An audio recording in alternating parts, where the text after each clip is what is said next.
বন্ধুরা, জাদু শুনে শুভেচ্ছা বলবে সে আবার কি, তবে চলো দেখি। কেমন আছো বন্ধুরা? সাথে তোমাদেরও বলছি, কেমন আছো তোমরা? ভালো আছি। আচ্ছা, তোমাদের সবাইকে শুভেচ্ছা জানানোর জন্য আমি এরকম একটা গোলাপ নিয়ে এসেছি। আচ্ছা বলো তো, গোলাপটার রং কি? লাল রঙের। তোমরা দেখতে পাচ্ছ তো? আচ্ছা, এখন কিন্তু পরিবর্তনের সময়, আর সেই জন্য আমি লাল গোলাপটাকে খুব ভালো করে আমার হাতে বসিয়ে দিচ্ছি এবং এইভাবে পরিবর্তন করে দেওয়া যায়, তাই না? আচ্ছা, শুধু তাই না, আমি এইরকম একটা চোঙ সাথে করে নিয়ে এসেছি। দেখতে পাচ্ছ ভেতরটা পুরোপুরি ফাঁকা, তাই না? তোমরাও দেখতে পাচ্ছ নিশ্চয়ই। আমি এক কাজ করছি, এই ফুলটাকে খুব ভালো করে এর ভেতরেই আমি বুঝে দিলাম। আচ্ছা, শুধু তোমাদের না, যারা সারা বাংলাদেশে আমার ম্যাজিক দেখছো তাদের সবাইকে আহাকে আনন্দ আয়োজনের পক্ষ থেকে এইভাবে ফুলের শুভেচ্ছা, তাই না? আচ্ছা, আমি আরেকটা কাজ করতে পারি, খুব ভালো করে তোমাদের দেখতে হবে। আমার তোমার গলা মালাটা একটু দরকার হবে, কেমন? আমি এটা খুলে নিচ্ছি, ঠিক আছে?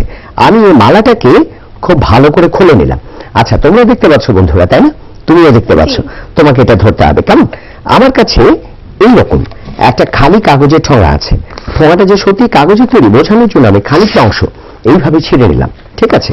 এবার ভালো করে আমি ঠোঙাটাকে এইভাবে তৈরি করে নিচ্ছি, কেমন? আচ্ছা, সবাই দেখো তো, খালি তো? তোমরা দেখতে পাচ্ছ ভেতরটা পুরোটাই ফাঁকা, কেমন? আচ্ছা, তোমাকে বাঁ হাতে এটাকে এইভাবে ধরতে হবে, ঠিক আছে? ভালো করে। আচ্ছা, আমার কাছে একটা কাঁচি আছে, তোমরাও দেখতে পাচ্ছ। কাঁচি দিয়ে তুমি কাটতে জানো? জি। তবে সাবধান, আমার গোঁফ কাটতে যাবে না, কেমন? তোমাকে ধরতে হবে, একটু উঁচু করে আমরা ধরি, এটাকে বাঁ দিকটায় রাখি। আচ্ছা, আমার কাছে একটা মালা আছে। আমি যেটা বলছিলাম যে এই মালাতে একটা সুতো আছে, তাই না? আচ্ছা বন্ধুরা, এই যে সুতোটা, এটা আমাদের দেশপ্রেম। আর এই যে আমরা পুঁতিগুলো আছি, আমি ধরে নিচ্ছি এটা তুমি, এটা তুমি, এটা আমি, এটা তোমরা, এইভাবে আমরা সবাই, তাই না? এটা আমাদের দেশপ্রেম। কিন্তু মাঝে মধ্যে কেউ কেউ আমাদের দেশপ্রেমকে ঘাচাং করে কেটে দেয়, তাই না? চলো, তুমি যে কোনো জায়গায় এটা কেটে দাও। কেটে দিয়েছো? আমরা এইভাবে কেটে দিচ্ছি, তাই না?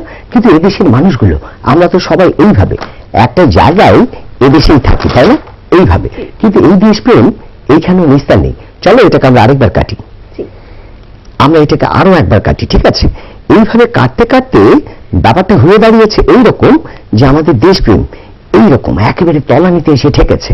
আর এই ম্যাজিকটা দিয়ে আমি তোমাদের কাছে একটা অনুরোধ করতে চাই, এই যে আমাদের দেশপ্রেম আর এই যে আমরা, এগুলো সবগুলোকে আমরা একটা জায়গায় রাখবো, কেমন? আর সময় হয়েছে এইভাবে জেগে ওঠার।